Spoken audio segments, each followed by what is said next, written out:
হযরত আব্দুল্লাহ ইবনে আব্বাস, আল্লাহ নবীর প্রাণ প্রিয় সাহাবী হযরত আব্দুল্লাহ ইবনে আব্বাস বলেন, আল্লাহ পাক রব্বুল আলামিন সমস্ত নবীদের থেকে যখনই অঙ্গীকার নিলেন আমার আপনার নবী কেমন, আমার আপনার নবী কেমন, আল্লাহ পাক সমস্ত কিছু বর্ণনা করে দিলেন। সমস্ত কিছু বর্ণনা করে সর্বপ্রথম আল্লাহ পাক সমস্ত নবীদের সম্মুখে বলেছিলেন, ও আমার বন্ধুগণেরা, ও আমার দোস্তগণেরা, আপনাদিগকেও আমি আল্লাহ পাক বানাতাম না যদি মুহাম্মদকে না বানাতাম। আমার বন্ধু হলেন প্যারা বন্ধু, মুহাম্মদকে যদি না তৈরি করতাম আপনাদিগকে নবুয়তের দায়িত্বটাও দিতাম না। নবীদের কাছে কে বলছেন? আল্লাহ পাক রব্বুল আলামিন বলছেন। হযরত আব্দুল্লাহ ইবনে আব্বাস রাদিয়াল্লাহু তাআলা আনহু বলেন, এই মুহূর্তে নবীরা আল্লাহর কাছে বলেছিলেন, আল্লাহ এই মুহূর্তে যে সময় আমরা দুনিয়াতে থাকব ওই অবস্থাতে যদি মুহাম্মদ সাল্লাল্লাহু আলাইহি ওয়াসাল্লামা দুনিয়াতে আগমন ঘটান আমরা তাকে নবী হিসাবে গ্রহণ করে নেব। জোরে বলবেন না? আমরা তাকে নবী হিসাবে গ্রহণ করে তার প্রতি ঈমান নিয়ে আসব। জোরে বলে কেন? অন্য কোনো কারণে নয়, আমরা নবুয়তের দরওয়াজা পেয়েছি মুহাম্মদ সাল্লাল্লাহু আলাইহি ওয়াসাল্লামের উদ্দেশ্যে। জোরে বলে হযরত নবীকে জিজ্ঞাসা করা, আমার আপনার নবীকে জিজ্ঞাসা করা হলো, মাতা ওয়াজাদতু লাকান নবুওয়া, ইয়া রাসূলুল্লাহ, ইয়া হাবিবাল্লাহ, হুজুর আপনি কবে থেকে নবুয়ত পেয়েছেন? হুজুর আপনি কবে থেকে নবুয়ত পেয়েছেন? আল্লাহ আপনাকে কবে নবী বানিয়েছেন? আল্লাহ আপনাকে কবে নবী বানিয়েছেন? قال رسول الله صلى الله عليه وسلم, আমার আপনার নবী নূর নবী হাবিবুল্লাহ নবী মুহাম্মদ রাসূলুল্লাহ সাল্লাল্লাহু আলাইহি ওয়াসাল্লাম নবী আমার জবাব দিয়েছিলেন, ওয়া আদামু বাইনার রূহি ওয়াল জাসাদি, আমি নবী হয়েছি তখন থেকে যখন থেকে হযরত আদম আলাইহিস সালাতু ওয়াস সালামের শরীর থেকে তার রূহটাকে আল্লাহ আলাদা রেখেছিলেন। জোরে বলবেন না? তার মানে আদম আলাইহিস সালাম তখনও তৈরি হননি। আরেকবার জোরে বলে, রূহ বডি কি ছিল? আলাদা ছিল। তখন থেকে আল্লাহ আমাকে নবী বানিয়েছেন। একটু জোরে হবে না? তাহলে খোদ আল্লাহ নিজে মাহফিল করেছেন, আমরা করলে দোষ কোথায়? এই আমরা বেদাতি, নবীর জন্য যদি কেউ বেদাতি বলে, খোদ আল্লাহ তো মাহফিল করেছেন, তাহলে বেদাতি তো আল্লাহকে বলতে হয়। একটু কথা বলবেন? একটু কথা বলেন। মাহফিল তো একজনকে নিয়ে হয় না। এই আয়াতের তিনটে ব্যাখ্যা আছে, আয়াতের তিনটি লক্ষণ আছে।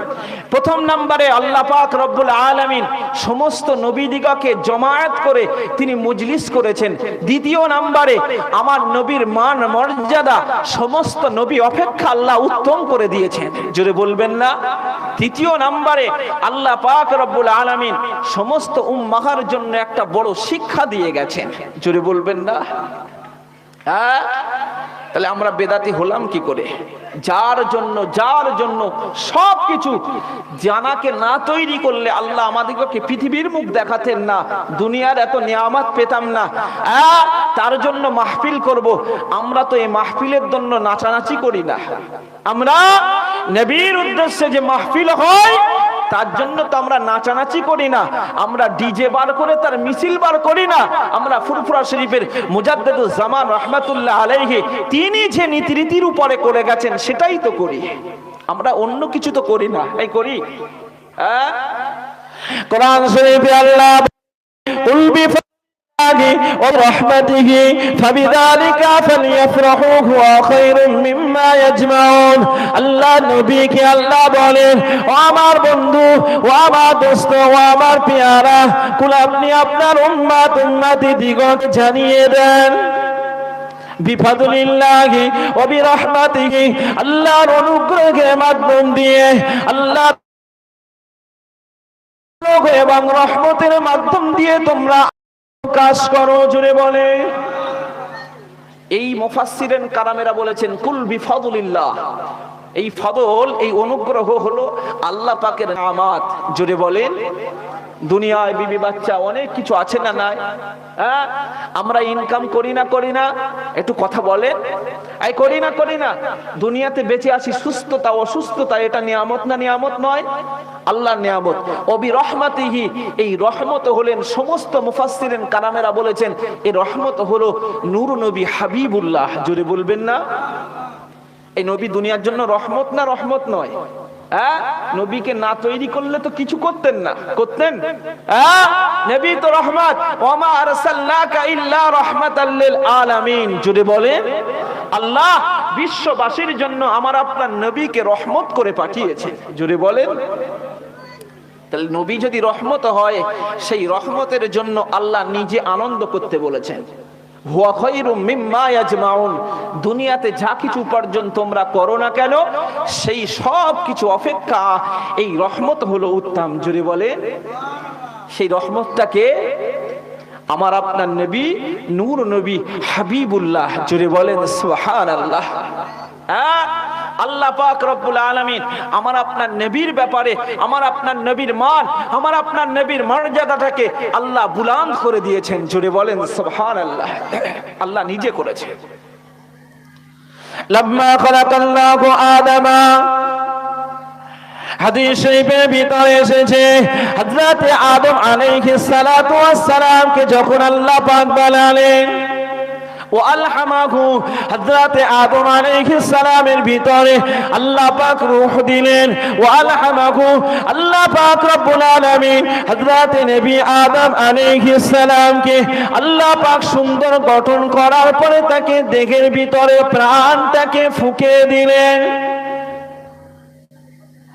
এমন আমার আপনার নবী, নূর নবী হাবিবুল্লাহ, নবী মুহাম্মদ রাসূলুল্লাহ সাল্লাল্লাহু আলাইহি ওয়াসাল্লামের মান মর্যাদাটাকে হযরত আদম আলাইহিস সালাম থেকে আল্লাহ পাক উঁচু করার জন্য আল্লাহ পাক হযরত আদম আলাইহিস সালাতু ওয়াস সালামকে ডাক দিলেন। কি বলে ডাক দিলেন? ইয়া আবা মুহাম্মদ। হযরত আদম আলাইহিস সালামকে আমার আল্লাহ পাক হযরত আদম আলাইহিস সালামকে আবা মুহাম্মদ তথা আবু মুহাম্মদ বলে ডাকলেন। কি বলে ডাকলেন? কি বলে ডাকলেন? আবু মুহাম্মদ। কাকে ডাকলেন? আদম আলাইহিস সালাম। আবু মুহাম্মদ মানে মুহাম্মাদের পিতা। আবু মুহাম্মদ মানে মুহাম্মাদের পিতা। যেই আবু মুহাম্মদ বললেন, হযরত আদম আলাইহিস সালাম আল্লাহ পাককে প্রশ্ন করলেন, মা হাদা ইয়া রাব্বি কুন্নিয়াতি আবা মুহাম্মদ, মা হাদা ইয়া রাব্বি কুন্নিয়াতি আবা মুহাম্মদ। ও রব্বুল আলামিন আল্লাহ, আপনি আমাকে আবু মুহাম্মদ তথা মুহাম্মাদের পিতা কেন বললেন? কে প্রশ্ন করছে? একটু কথা বলেন, আমার জলসা বুঝতে পারছেন? এই আলোচনা বুঝে আসছে? প্রশ্ন আদম আলাইহিস সালাম কাকে করলেন? আল্লাহ পাক রব্বুল আলামিনকে। আল্লাহ পাক বলেছিলেন, ও আদম ইরফা, ও আদম ইরফা রাসাক। হযরত আদম আলাইহিস সালামকে বললেন, ও আদম তুমি তোমার মাথাটাকে উত্তোলন করো। ফারাফা রাসাহু, হযরত আদম আলাইহিস সালাম আর দেরি না করে মাথাটাকে আসমানের দিকে তুললেন। محمد صلى الله عليه وسلم في صراط العرش। হযরত নবী আদম আলাইহিস সালাম মাথা থেকে তোলার সঙ্গে সঙ্গে আল্লাহ পাকের আরশের পর্দাতে আমার আপনার নবী, নূর নবী হাবিবুল্লাহ নবী মুহাম্মদ রাসূলুল্লাহ সাল্লাল্লাহু আলাইহি ওয়াসাল্লামের নূর মুবারকটা দেখতে পেলেন। জোরে বলেন। কি দেখলেন? আমার আপনার নবীর নূর মোবারক আরশের পর্দাতে হযরত আদম আলাইহিস সালাম স্বচক্ষে দেখলেন। জোরে বলবেন না? মা হাযা ইয়া রাব্বি। আল্লাহ পাককে জিজ্ঞেস করলেন, হে আল্লাহ, এই যে দেখলাম এই নূরটা কার নূর? এই নূরটা কার নূর? আপনি যে আমাকে দেখালেন নূরটা কিসের? নূর নবী নূর। এই যে নূরটা দেখলে, এই নূরটা অন্য কোনো নূর নয়, এই নূরটা হলো আপনার সন্তানদের মধ্যে একজন ইসমুহু ফিস সামাই আহমদ। ও আদম, যে সন্তান তোমার একজন সন্তান নূর, সেই নূর নবী অন্য কেউ নয়, তার নামটা আমি আল্লাহ পাক আসমানে আহমদ হিসাবে রেখে দিয়েছি। ও আদম, তোমার সন্তানের ভিতরে যে নবীর নূর, ওই নবীর নামটা অফিল আরদি মুহাম্মদ, আমি আল্লাহ পাক তার নামটা পৃথিবীতে মুহাম্মদ হিসাবে ছড়িয়ে দেব। এই জোরে হবে না? নবীর মান মর্যাদাটাকে কে বর্ণনা করছেন? আল্লাহ, অর্থাৎ আদম আলাইহিস সালাম। জোরে বলেন সুবহানাল্লাহ। আমরা বর্ণনা করলে বিদাতি হয় কি করে? কথা বলে, আমরা বর্ণনা করলে পরে বেদাতি হই কি? শুধু যে আমরা করিনি তা নয়, এ আল্লাহ পাক রব্বুল আলামিন করেছেন। এবারে প্রশ্ন ঠুকছে কি, আরে খায়রুল কুরুনের জামানায় সাহাবীরা করেনি, তাবিঈরা করেনি, তাবিঈনরা করেনি, আপনারা করেন কি করে? কি করছে? সাহাবীরা করেনি, তাবিঈরা করেনি, আপনারা পেলেন কোথায়? প্রশ্ন দেখছেন? আমার কথা কিছু বুঝে আসছে? মনে রাখতে হবে, আমার আপনার নবীকে সাহাবীরা প্রশ্ন করলেন। কি প্রশ্ন করলেন? আল্লাহ নবী সাল্লাল্লাহু আলাইহি ওয়াসাল্লামের দুনিয়াতে আসবার ব্যাপারে মাস নিয়ে কোনো ইখতিলাফ নাই। কি নিয়ে? মাস নিয়ে কোনো ইখতিলাফ নাই, বার নিয়ে কোনো ইখতিলাফ নাই, দিন নিয়ে ইখতিলাফ আছে। কি নিয়ে?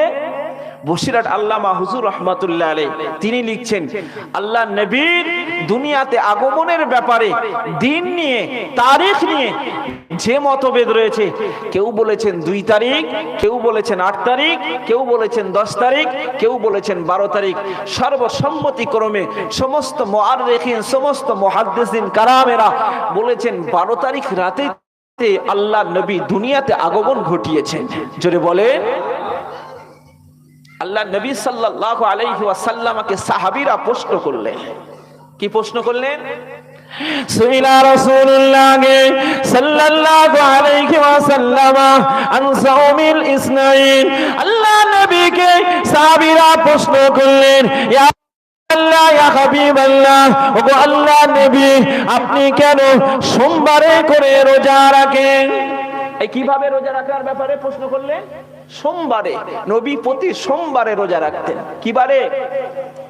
আমার কথা বুঝে আসছে? নবী প্রতি সোমবারে রোজা রাখতেন। সাহাবীরা প্রশ্ন করলেন, হুজুর আপনি কেন সোমবারে রোজা রাখেন? আন সাওমিল ইসনাইন।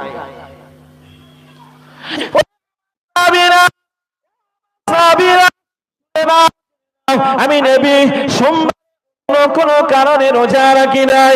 আমি নবী সোমবার আসলে পরে আমার আনন্দ হয়। আমি নবী সোমবার আসলে পরে চেহারা মোবারকটা হাসি খুশি থাকে। আমি নবী সোমবার আসলে পরে আমার মনটা ভরে যায়, অন্য কোনো কারণে নয়, অন্য কোনো কারণে নয়। উলিদতু ইয়াওমান, আমি নবী সোমবারে দুনিয়াতে আগমন করেছিলাম, তাই। জোরে বলে, একটু জোরে হবে না? আরে নবী নিজের জন্ম তারিখে, নিজের আগমনের দিনে নবী নিজে খুশি হয়ে রোজা রাখছেন। জোরে বলে, নবী যখন খুশি হয়ে রোজা রাখছেন, আমরা করলে দোষ কোথায়? তাই তো মুজাদ্দিদুজ জামান বলেন, নবীর আগমনের ব্যাপারে, নবীর আগমনের ব্যাপারে দোয়া, সবরেসানি, নবীর আলোচনা, রোজা রাখা, দান খায়রাত, যে যা করবে সবকিছু নবীর দরবারে আল্লাহ পৌঁছে দেবেন। জোরে হবে না? কে পৌঁছাবে? আল্লাহ পাক রব্বুল আলামিন পৌঁছে দেবেন। কোথায়? আমার নবীর দরবারে। শুধু কি করতে হবে? মুজাদ্দিদুজ জামান রহমাতুল্লাহ আলাইহি কখনো জাসনে জুলুস করেননি। মুজাদ্দিদুজ্জামান করেননি, তাই আমরাও করি না, আমরাও করি না।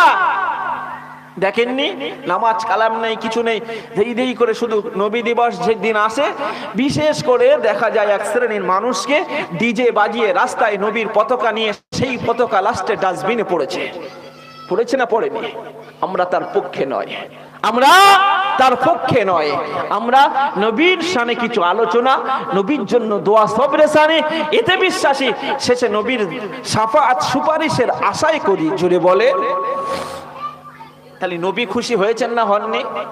এবারে প্রশ্ন, সাহাবীরা করেননি, তাবেঈরা করেননি, আপনারা করছেন কি ব্যাপার? আপনারা করেছেন কি ব্যাপার? নাম্বার 1 মনে রাখা দরকার, সাহাবী তাবেঈন করেননি, তার কারণ সাহাবীরা নবীকে সর্বদাই দেখতেন না, দেখতেন না? এই কথা বলেন, এই দেখতেন না, দেখতেন না? সাহাবীরা নবীকে সর্বদাই দেখতেন। যে মানুষটাকে সর্বদাই দেখতেন তাকে তো সর্বদাই সম্মান করতেন না, করতেন না? সর্বদাই সম্মান করতেন। নবীর সম্মানের ব্যাপারে সাহাবীরা কখনো ঘাটতি দেননি। সাহাবীরা কখনো নবীর সম্মানের ব্যাপারে কখনোই বিন্দু পরিমাণ ত্রুটি করেনি। সাহাবীরা নবীর সম্মানের ব্যাপারে সর্বদাই ঝুঁকে পড়তেন। জোরে বলে। নবীকে না দেখলে থাকতে পারতেন না, নবীকে না দেখলে থাকতে পারতেন না। আল্লাহ নবী সাহাবীরা সর্বদাই আমার এখানে পড়ে থাকলে পরে তোমাদের বিবি আছে, তোমাদের সন্তান আছে, যা চলে যাও, বিবি বাচ্চাদের জন্য ইনকাম করো বাবা, আর আমার দরবারে সবসময় পড়ে থেকো না বাবা। চলে যাও, চলে যাও, বেরিয়ে যাও, অন্বেষণ করো বাবা, চলে যাও। নবী সাহাবীদিগকে দেখতে পায়, কারামেরা বেরিয়ে রুজি অন্বেষণ করতে, কোন কোন সাহাবী কাজ করতে করতে হাউ হাউ করে কাঁদতেন, কোন কোন সাহাবী বাড়িতে গিয়ে হাউ হাউ করে কাঁদতেন। স্ত্রী সন্তানেরা জিজ্ঞাসা করেন, আপনি কেন কাঁদেন? আর কোন কথা নয়, কোন সাহাবী ওখান থেকে বেরিয়ে এসে আল্লাহ নবীর দরবারে এসে আসসালামু আলাইকা ইয়া রাসূলুল্লাহ ইয়া হাবিবাল্লাহ, নবীর সাহাবী হাউ হাউ করে কাঁদতে লাগলেন। ও সাহাবী কেন কাঁদো? ও সাহাবী কেন কাঁদো বাবা? একটু বলো না, কেন কাঁদো? সাহাবী কান্নার কারণটাকে একটু বলো না। সাহাবী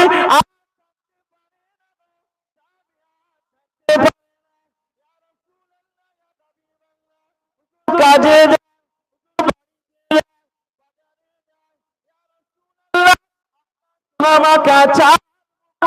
না দেখলে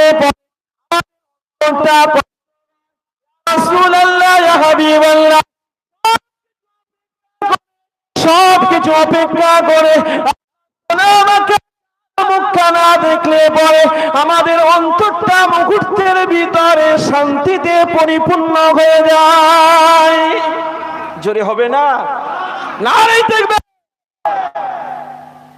সাহাবীদের তো এইরকম অন্তর ছিল, নবীকে না দেখে থাকতে পারতেন না, ছুটে চলে আসতেন। কি আসতেন? ছুটে বেরিয়ে আসতেন, থাকতে পারতেন না, দৌড়ে বেরিয়ে পড়তেন। কোথায় নবী রয়েছে? নবীকে একটু দেখলে পরে অন্তরটা ঠান্ডা হয়ে যায়। জোরে হবে না? তাই তো সাহাবীদের স্পেশাল কোনো দিনের প্রয়োজন হয়নি, স্পেশাল দিনের প্রয়োজন হয়নি। সর্বদাই সর্বক্ষণ সর্ব জায়গাতে সম্মান করতেন। জোরে বলে। এই আমরা শিক্ষককে সম্মান করি না, করি না? একটু কথা বলেন। শিক্ষককে সম্মান করি না, করি না? গ্রামের ইমাম সাহেবকে সম্মান করি না, করি না? গ্রামের নেতা যারা রয়েছে তাদের সম্মান করি না, করি না? হাজী সাহেব যারা রয়েছে সম্মান করি না, করি না? গ্রামের মুরব্বী যারা রয়েছে সম্মান করি না, করি না? গ্রামের এতগুলি মানুষকে যদি সম্মান করি, আর আমার নবী যারা এই সমস্ত সম্মানের সম্মানিত হয়েছে নবীর জন্য, আর নবীর জন্য সম্মান থাকতে পারে না? আল্লাহ ওদের থেকে আমাদের হেফাজত করেন, বলেন আল্লাহুম্মা আমিন। এই পিতামাতার সম্মানের জন্য সর্বদাই আমরা তো দেখি তার স্পেশাল কোনো সময় লাগে? এই লাগে? গ্রামের ইমাম সাহেবকে সম্মান করব, তাতে কোনো স্পেশাল সময় লাগে? আমাদের নবী আমরা সর্বদা সম্মান করি, কিন্তু নবীকে তো দেখতে পাইনি, নবীকে দেখতে পাইনি। তাই রবিউল আউয়াল মাস আসলে পরে আমরা খুশি। এই খুশি হয়েছিলেন সর্বদা, আসমানও খুশি হয়েছিলেন, জমিন খুশি হয়েছিলেন, সমস্ত মাখলুক খুশিতে বাগে বাগ হয়ে গিয়েছিলেন। জোরে বলে। তাই তো আমরা খুশি হই না। এক শ্রেণীর মানুষ খুশি হয় না, তারা নবীর এই রবিউল আউয়াল মাস আসলে পরে তাদের অন্তরটা বেদাতি বলে ভরে যায় না? যায় না? কিন্তু আমাদের নবী আমাদের মতো বলে মনে হয়? তারা এক শ্রেণীর মানুষ, তারা বলে নবী আমাদের বড় ভাই। কি বলেন? নবী আমাদের কি ভাই? আমাদের মতো মানুষ, আমাদের মতো বড় ভাই। নবী কথা বলেছেন, কুল ইন্নামা আনা বাশারুম মিসলুকুম, আমি তোমাদের মতো মানুষ। ইউহা ইলাইয়া, পার্থক্য হলো আমার কাছে ওহী আসে আর তোমাদের কাছে আসে না। এরা এই আয়াতের দিকে লক্ষ্য করে বলে নবী আমাদের মতো মানুষ। আমরা বলি বাশারিগত দিক দিয়ে নবী মানুষ, হাকিকাতে নবীর দেহটা আল্লাহ পাক নূর দিয়ে পরিপূর্ণ করে দিয়েছিলেন। এই জোরে বলবেন না? হযরত আদম আলাইহিস সালাম আসমানের যে পর্দায় কি দেখতে পেয়েছিলেন? নবী পাকের নূর দেখতে পেয়েছিলেন না পাননি? একটু কথা বলেন। নবী পাকের নূর দেখতে পেয়েছিল না? তাহলে নবী পাকের যে নূর দেখতে পেয়েছে, আমার আপনার নবীকে আল্লাহ পাক নূরে পরিপূর্ণ করে দিয়েছিলেন। নবীর কোন ছায়া ছিল না, আল্লাহ পাক রব্বুল আলামিন নবীর কোন ছায়া দেননি। জোরে বলেন। তাহলে নবী আমাদের মতো? নবী আমাদের মতো? হযরত শাহ ওলিউল্লাহ মুহাদ্দিস দেহলভী রাহমাতুল্লাহ আলাইহি কে? যারা বেদাতি বলে না, যারা বেদাতি বলে, তাদের মনে রাখা দরকার শাহ ওলিউল্লাহ মুহাদ্দিস দেহলভী রাহমাতুল্লাহ আলাইহি হলেন তাদের দাদু। আমরা যারা মুজাদ্দিদুজ জামান রাহমাতুল্লাহ আলাইহি আমাদের দাদু হিসাবে, তো তাদের দাদু হিসাবে তারা হযরত শাহ ওলিউল্লাহ মুহাদ্দিস দেহলভী রাহমাতুল্লাহ আলাইহি দাদুর স্থানে সম্মান করে। কি করেন? দাদুর স্থানে সম্মান করে। ভালো করে কথাটা বোঝেন। হযরত শাহ ওলিউল্লাহ মুহাদ্দিস দেহলভী রাহমাতুল্লাহ আলাইহি কে জানেন? ভারতবর্ষের বুকে যারা আলেম আছেন, এই যারা হাদিস পড়েছেন, এই হাদিসের সনদ তথা আমার শিক্ষক তার শিক্ষক যেতে যেতে হযরত শাহ ওলিউল্লাহ মুহাদ্দিস দেহলভী পর্যন্ত পৌঁছে যাবে। এইরকম বড় মাপের মানুষ হযরত শাহ ওলিউল্লাহ মুহাদ্দিস দেহলভী ফয়জুল হারামাইন কিতাবের ভিতরে বলছেন। কি কিতাব? ফয়জুল হারামাইন। উনি বলছেন নবীর আগমনের ব্যাপারে আমার আব্বাজান আমাদের বাড়িতে প্রতি বছরই মিলাদ মাহফিল করে থাকেন। জোরে বলবেন না? শুধু মিলাদ মাহফিল করেন না, আমার আব্বা বহু মানুষ দিগকে দাওয়াত দিয়ে মেহমানদারি করান। আরেকবার জোরে বলেন। হযরত শাহ ওলিউল্লাহ মুহাদ্দিস দেহলভী বলেন, আমার আব্বাজান কোন একটা বছরে আমার আব্বা দেখতে, আমার আব্বাজানের কাছে তেমন অর্থ ছিল না, আমার আব্বাজানের কাছে তেমন টাকা পয়সা ছিল না। প্রতি বছরে মানুষ দিয়ে মেহমানদারি করার, প্রতি বছরে মানুষ দিগকে মেহমানদারি করার, কিন্তু দেখতে পাওয়া গেল আমার আব্বা এমন একটা বছর পড়ে গেল যে বছরে আমার আব্বাজানের কাছে তেমন টাকা পয়সা নাই। তাই তিনি চিন্তিত হয়ে পড়লেন, বিচলিত হয়ে পড়লেন। এবছরে আমার আপনার নবীর দুনিয়াতে আগমনের মাসেতে তিনি কি করবেন? তেমন তো অর্থ নাই, একার পক্ষে তো সম্ভব না, মাহফিল করবেন কিনা তাই চিন্তিত হয়ে পড়লেন। আমার আব্বাজান দেখতে পাওয়া গেল বছরে আমার আব্বাজান আমার নবীর মহব্বতে থাকতে পারলেন না। আমার আব্বাজান আমার নবীর মহব্বতে না পেরে আমার আব্বাজান কিছু ছোলা কিনে নিয়ে আসলেন। কি কিনলেন? ছোলা কিনলেন। সত্যি মানুষের কাছে সবসময় টাকা থাকে? মানুষের কাছে সবসময় টাকা থাকে না। এখন আছে তো পরোক্ষ ভাবে পরেই সেই টাকা হঠাৎ করে আবার শেষ। টাকা নেই, আবার পরের বছরে থাকে। তাহলে প্রতি বছর উনি খাওয়ান, মেহমানদারি করান মানুষ দিগকে আমার নবীর উদ্দেশ্যে, নবীর ভালোবাসায়, নবী পাকের কেবলমাত্র শাফাত সুপারিশের আশায়। কিসের আশায়? শাফাত সুপারিশের আশায়। এই যে শাফাত সুপারিশের আশায় তিনি মাহফিল করেন। একটা বছর তিনি পরিস্থিতি তেমন ভাবে নাই, তাই তিনি ছোলা কিনে আনলেন। কি কিনলেন? ছোলা নিয়ে আসলেন।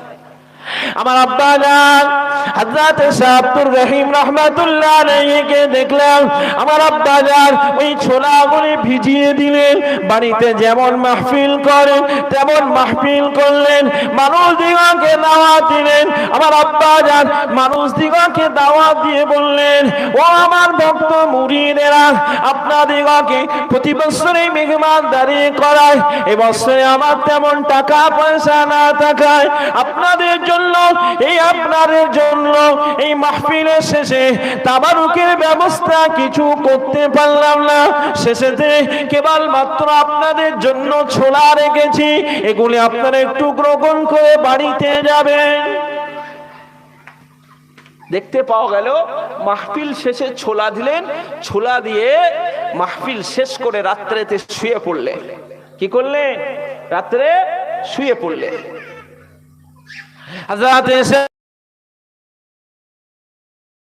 আলাইহি রাত্রেতে ঘুমিয়ে এমন দিন দুনিয়ার বাদশাহ হাবিবুল্লাহ মুহাম্মদুর রাসূলুল্লাহ সঙ্গে জিয়ারত হয়ে গেল, আল্লাহ নবীর সঙ্গে সাক্ষাৎ হয়ে গেল। সালাম দিলেন, আসসালামু আলাইকা ইয়া রাসূলুল্লাহ ইয়া হাবিবাল্লাহ। ওগো আল্লাহ নবী, আপনার সম্মুখে ছোলা কেন? আমার আপনার নবীকে উনি স্বপ্নে দেখছেন, নবী বসা অবস্থাতে রয়েছে, নবীর সম্মুখে কিছু ছোলা রয়েছে। জোরে বলবেন না? আরেকটু জোরে। হাবিবাল্লাহ, নবী আপনার সম্মুখে ছোলা কেন? আল্লাহ নবী জবাবে বলেছিলেন, ও আব্দুর রহিম, আপনি আমার জন্য মাহফিল করেন, প্রতি বছর আমার জন্য অনেক অর্থ খরচ করেন বাবা। আজকে আপনার কাছে তেমন টাকা ছিল না, আমি নবী আমার ভালোবাসায় তুমি থাকতে পারলে না বাবা। তুমি থাকতে না পেরে এই যে ছোলাগুলি নিয়ে এসেছো, ছোলাগুলি নিয়ে আমার জন্য মাহফিল করেছো। এই মাহফিলের এই ছোলার বিনিময় আমার আল্লাহ পাক এত খুশি হয়ে গিয়েছেন, তোমার সেই ছোলা আমার আল্লাহ পাক আমার সম্মুখে পৌঁছে দিয়েছেন। জোরে বলে, আরেকটু জোরে হবে না?